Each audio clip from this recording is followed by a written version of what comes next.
AhuwahZeus is disinformation. Zeusian Revelations is disinformation. The primary claim of this person is that the papal nobility run all secret societies in the entirety of the colloquially termed New World Order. I have maintained that the Jesuit order is the most powerful group on earth and have shown for the last 3 years, primarily on the Roman Rules subreddit, ample evidence in support of that notion. AhuwahZeus admits the Jesuits are major players and are an intelligence operation, but then is forced to say, due to his religiously held superstition, that the Jesuits are controlled by the papal families. This habitual misattribution is identical to that of anti-Jewish conspiracy theorists, who assert because of their preconceptions that the Jesuits are controlled by Jews. I will now present the specific claims this person makes in support of his espousal of the Jesuits being ran by papal families. Claim 1. The Jesuits are and have been controlled by heads of the Bourbon Parma and Bourbon Two Sicilies due to their connection with the Farnese family. An example quotation of AhuwahZeus regarding this is, quote, "The Farnese family governed over Parma and Castro in Italy, and today the princes of Bourbon Parma and Bourbon Two Sicilies covertly have authority at the U.S. Pentagon and U.S. military through their Jesuit intelligence," unquote. See reference 1. Disproof 1, Section A. The Farnese family did not gain authority over the Jesuits when the Pope Paul III, who was of the Farnese family, established the Jesuits in official capacity in 1540. This is obviously an unfounded and illogical assertion. I need not go into how many fallacies are invoked by this assertion. Disproof 1, Section B. The nobles of the House of Bourbon Parma and Bourbon Two Sicilies, who reigned over the Duchy of Parma and the Kingdom of Two Sicilies respectively, were enemies of the Jesuits. This is shown by the actions of Ferdinand, Duke of Parma, and Ferdinand I of Naples in expelling the Jesuits from their dominions. A Jesuit, Thomas M. McCoog, S.J., Provincial Archivist Emeritus and Historian of the British Province, writing for the Thinking Faith, writes, quote, "Bound by blood to the kings of France and Spain, and a secret treaty, the so-called Family Pact, King Ferdinand IV of Naples and Duke Ferdinand of Parma expelled the Jesuits. The society was ordered out of Naples on 3rd November 1767 and from Parma 5th February 1768. See reference 2. Disproof 1, Section C. The Jesuits are obedient only to their general. This is shown by their actions and constitutions, the latter of which they have refused to reveal to civil authorities, for they show the order's disavowal of subjugation to the law and rulers of all lands. Quote, "However, the authority of the general is not only monarchical, as the Pope says, but also despotic. Despotism and enslavement are correlative terms, of which one explains the other. From a material point of view, it constitutes a slave to be without personal freedom and property. From a moral and intellectual point of view, to be a slave is to be deprived of freedom in one's judgments and conscience. Both these despotisms are combined in the company of Jesus. Its constitutions set the general in the place of Jesus Christ and God. There are in them hundreds of phrases similar to the following. It is necessary everywhere to see the Jesus Christ in the general, and his voice must be obeyed as if it were that of God himself. Whoever may be the superior, he must be regarded as Jesus Christ," unquote.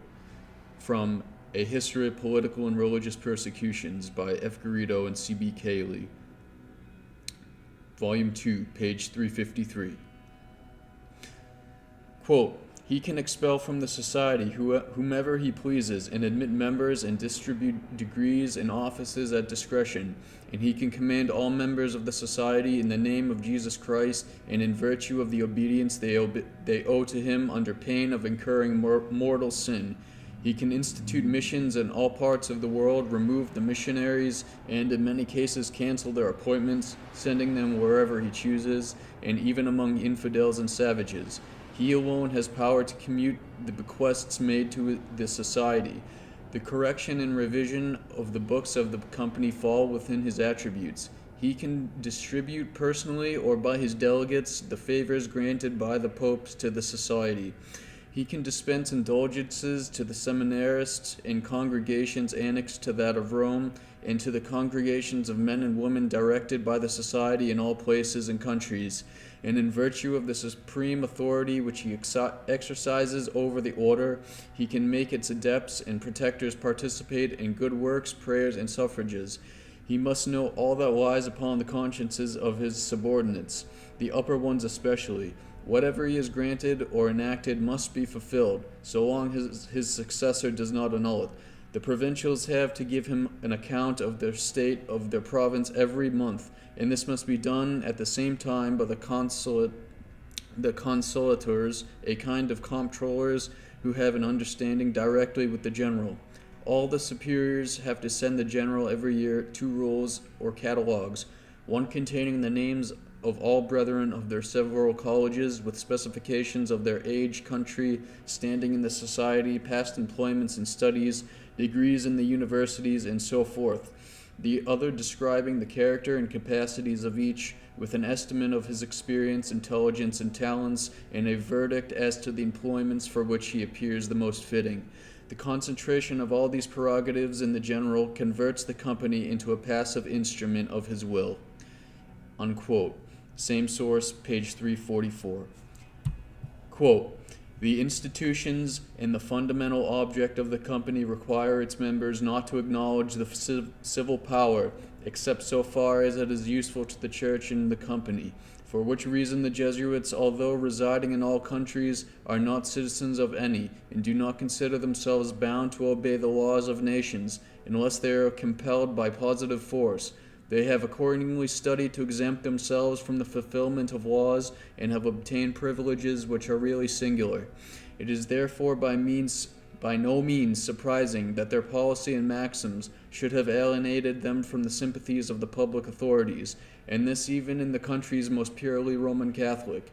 Thus the Jesuits, in accordance with the constitutions and prerogatives granted them by the popes, consider themselves as independent of all civil power.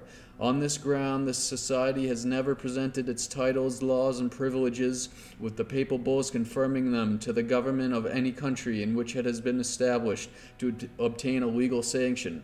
They recognize no other authority than the popes, and constituted governments are, by their account, bound not to authorize their existence, but simply to protect their privileges and prerogatives under pain of excommunication." Unquote. Same source, page 349. Quote, "As if all these privileges had not been sufficient, the Jesuits obtained from Pope Pius V a bull declaring that all privileges past, present, or future, obtained or to be obtained by other religious orders, and all prerogatives that might have been conceded to them, including the most specially noteworthy, all immunities, exemptions, faculties, concessions, privileges, graces spiritual and temporal, that might have been granted or might be hereafter granted to any congregations, monasteries, chapters, or individuals of either sex, or their monasteries, houses, hospitals, and other places, should also be conceded ipso facto to the Jesuits without their needing any special concession." And the bull adds that it forbids the derogation of any of these privileges, that if they were to be derogated, the general of the company might reestablish them by his own authority. The result of all that we have mentioned is that by the vow of passive obedience and by the organization of the society, the general is rendered the absolute master of it, and that by the institutions, bulls, and concessions of the Pope, he is made more independent than kings are." Unquote. Same source, page 351. These quotations will suffice to show that the Jesuit general is the absolute master of the order. Moreover, the Jesuits' submission to the Pope is merely nominal, for the Jesuits have assassinated popes when they have gone against the wills of the general. The assassination of Pope Clement XIV in response to his papal bull, Dominic Ex Redemptor, which abolished the Jesuits in 1773, being a prime example of this. Disproof 1, Section D. The Jesuit general is chosen by other Jesuits at what are called general congregations. This precludes any outside influence as to the election of the general. Disproof 1, Section E. The most prominent papal nobility are what are called papal gentlemen, historically called papal chamberlain. The limited extent of duties and functions of papal gentlemen are as follows. Quote, papal gentlemen serve in the apostolic palace near St. Peter's Basilica in ceremonial positions, such as escorting dignitaries during state visits and other important occasions. To be appointed is an honor. Unquote. See reference 3. And, quote, Paul VI removed the traditional privileges of the nobility and decreed that they would no longer form a functioning part of the papal court. The papal gentlemen often still are chosen from the ancient Roman nobility, though they also come from around the world. Unquote. See reference 4. One example of a papal gentleman today is Benedetto Orsini, who is of the Orsini family, which family has been falsely spoken of for years as controlling the Vatican and Jesuits, as I exposed in a previous video on this channel. See reference 5. Claim 2. The Jesuits are controlled also by the Massimo family via a school known as the Massimiliano Massimo Institute.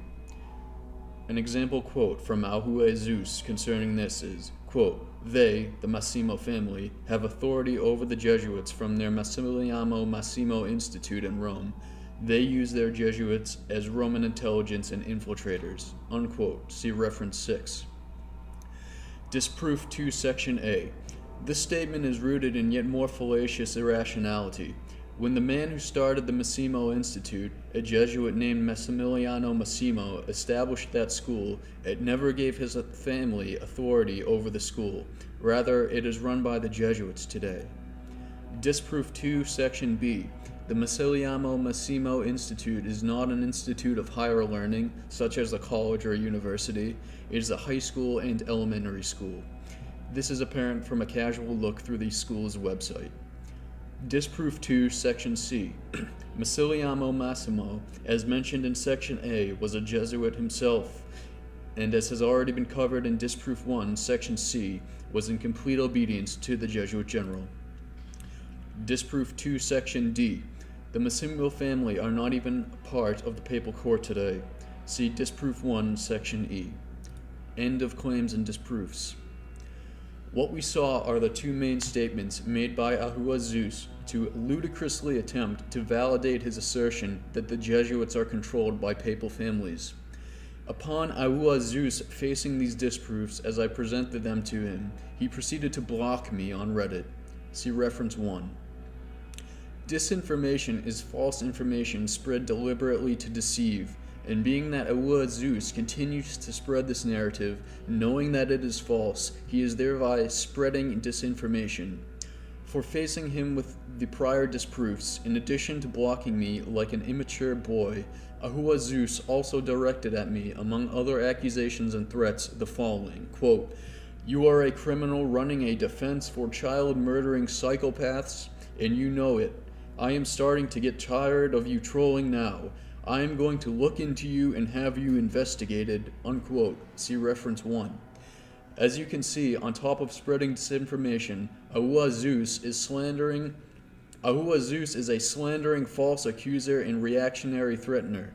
He is also a paranoid lunatic, displaying signs of paranoid delusions, persecutory delusions, and delusions of grandeur. For example, AhuwahZeus has stated elsewhere that the papal nobility are watching him, trying to silence him, are threatening him, and even said Prince Charles was using the Hells Angels motorcycle game to intimidate him. See reference 7 in AhuwahZeus' post history on Reddit in general. It is hard for me to feel remorse for this individual. I've dealt with them in my life.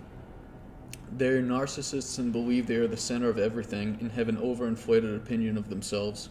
They refuse to accept reality or the consequences of their actions, especially towards others. But in the end, there will be one judge. Be not deceived, God is not mocked, for whatsoever a man soweth, that shall he also reap.